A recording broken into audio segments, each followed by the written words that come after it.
नमस्कार दोस्तों। जिसके सिर पर साक्षात परमात्मा का आशीर्वाद हो, उससे बड़ा बलवान इस संसार में कोई नहीं। दर्जी और भगवान की दिल्ली की एक सच्ची कहानी है। अंत तक पूरी जरूर सुने और कहानी को लाइक शेयर जरूर करें। आज से लगभग 400 वर्ष पूर्व दिल्ली में परमेष्ठी नाम का काले रंग का एक कुबड़ा दर्जी रहता था। शरीर से कुरूप होने पर भी वह हृदय से भगवान का भक्त था। उसकी पत्नी का नाम था विमला। उसके एक पुत्र और 2 कन्याएं थी। उसे स्त्री पुत्रादि का कोई मोह नहीं था। भगवान नाम में उसकी अपार प्रीति थी। कपड़े सीते सीते वह नाम जप किया करता था। भक्त होने के साथ परमेष्ठी अपने काम में पूरा निपुण था। सिलाई के बारीक काम के लिए उसकी ख्याति थी। बड़े बड़े अमीर नवाब उसी से अपने वस्त्र सिलवाते थे। बादशाह को भी उसी के सिले वस्त्र पसंद आते थे। एक बार बादशाह के सिंहासन के नीचे 2 बढ़िया गलीचे उनके पैर रखने के लिए बिछाए गए। बादशाह को वे गलीचे पसंद नहीं आए। उसने 2 तकिए बनवाने का विचार किया।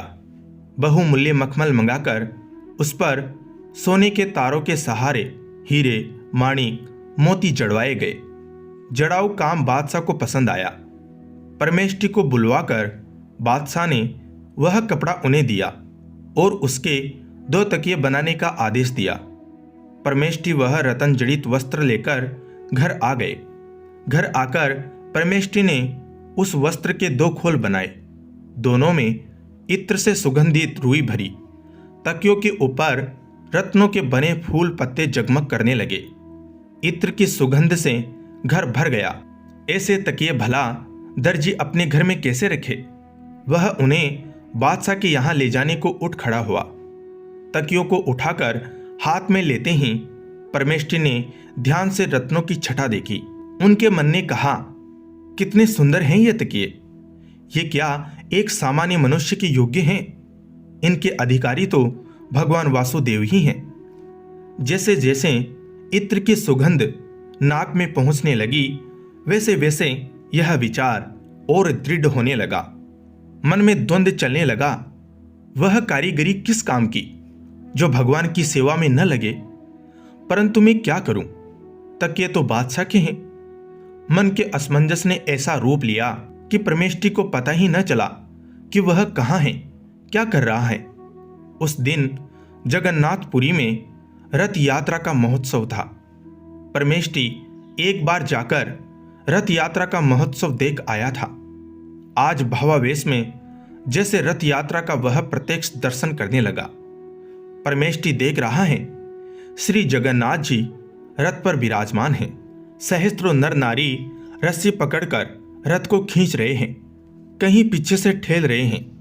कीर्तन हो रहा है, जय जयकार गूंज रहा है।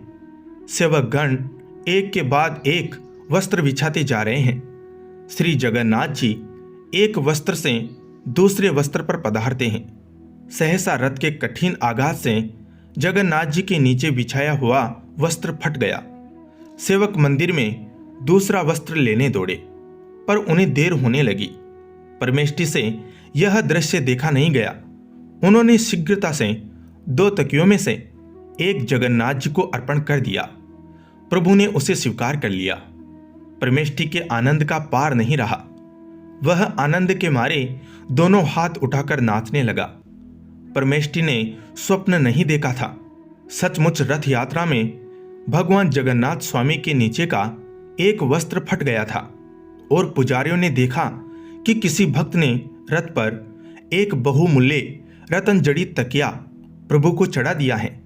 यहां होश में आकर परमेष्ठी ने देखा कि एक तकिया गायब है। उसे बड़ा आनंद हुआ। सर्वांतर्यामी प्रभु ने उसके हृदय की बात जानकर एक तकिया स्वीकार कर लिया। अब उसे किसी का क्या भय? शुद्र बादशाह उसके प्राण ही तो ले सकता है। वह कहां मृत्यु से डरता है। उसके दयामय प्रभु ने उस पर इतनी कृपा की। वह तो आनंद के मारे कीर्तन करता हुआ नाचने लगा।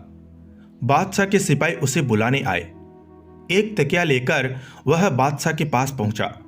बादशाह तकिए की कारीगरी को देखकर बहुत संतुष्ट हुआ। उसने दूसरे तकिए की बात पूछी।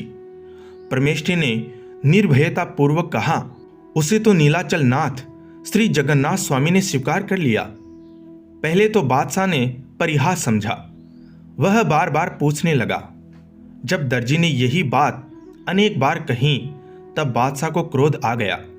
उसने परमेष्ठी को कारागार में डालने का आदेश दे दिया। परमेष्ठी कारागार की अंधेरी कोठरी में पड़े पड़े प्रभु का स्मरण कर रहे थे। सहसा हथकड़ी टूट गई। तड़ाक तड़ाक करके बेड़ियों के टुकड़े उड़ गए। भड़भड़ाकर बंदी गृह की कोठरी का द्वार खुल गया। परमेष्ठी के सामने एक अपूर्व ज्योति प्रकट हुई। दूसरे एक क्षण शंख चक्र गदा पद्मधारी प्रभु ने उन्हें दर्शन दिया। परमेष्ठी आनंद मग्न होकर प्रभु के चरणों में लौटने लगे। प्रभु ने कहा, परमेष्ठी, मेरे भक्त से अधिक बलवान संसार में और कोई नहीं है। किसका साहस है जो मेरे भक्त को कष्ट दे? आ बेटा, मेरे पास आ। परमेष्ठी तो कृतार्थ हो गए। प्रभु ने अपने चरणों पर गिरते हुए उन्हें उठाया, उनके मस्तक पर अपना अभिषेक कर रखा। उन्हें मुक्त करके वे अंतर्ध्यान हो गए। उधर बादशाह ने स्वप्न में एक बड़ा भयंकर पुरुष देखा, जैसे साक्षात महाकाल अपना कठोर दंड उठाकर उसे पीट रहे हो और गर्जन करके कहते हो, तू परमेष्ठी को कैद करेगा तू। बादशाह डर के मारे चीख कर जग गया। वह थर थर कांप रहा था। उसका अंग अंग दर्द कर रहा था। शरीर पर प्रहार के स्पष्ट चिन्ह थे। सवेरा होते ही उसने मंत्रियों से स्वप्न की बात कही। सबको लेकर वह कैद खाने गया। वहां पहरेदार सोए पड़े थे। परमेष्ठी की हथकड़ी बेड़ी टूटी हुई थी। उनके शरीर से दिव्य तेज निकल रहा था। वे ध्यान में मग्न थे। ध्यान टूटने पर वे व्याकुल से होकर रोने लगे। बादशाह को बड़ा आश्चर्य हुआ। उसने परमेष्ठी से हाथ जोड़कर क्षमा मांगी। नाना प्रकार के वस्त्राभरणों से सज्जित करके हाथी पर बैठाकर गाजे बाजे के साथ उन्हें शहर लाया। बहुत सा धन दिया उसने। चारों ओर भक्त परमेष्ठी का जय जयकार होने लगा। परमेष्ठी को यह मान प्रतिष्ठा बिल्कुल नहीं रुचि। प्रतिष्ठा से बचने के लिए दिल्ली छोड़कर वे दूसरी जगह चले गए और वहीं रहकर पूरा जीवन उन्होंने भगवान के भजन पूजन में व्यतीत किया। तो दोस्तों, जिसके सिर पर भगवान का हाथ होता है वही दुनिया का सबसे शक्तिशाली इंसान होता है। कहानी आपको कैसी लगी कमेंट करके ज़रूर बताएं। अच्छी लगी हो तो लाइक शेयर ज़रूर करें और चैनल को सब्सक्राइब करें। धन्यवाद।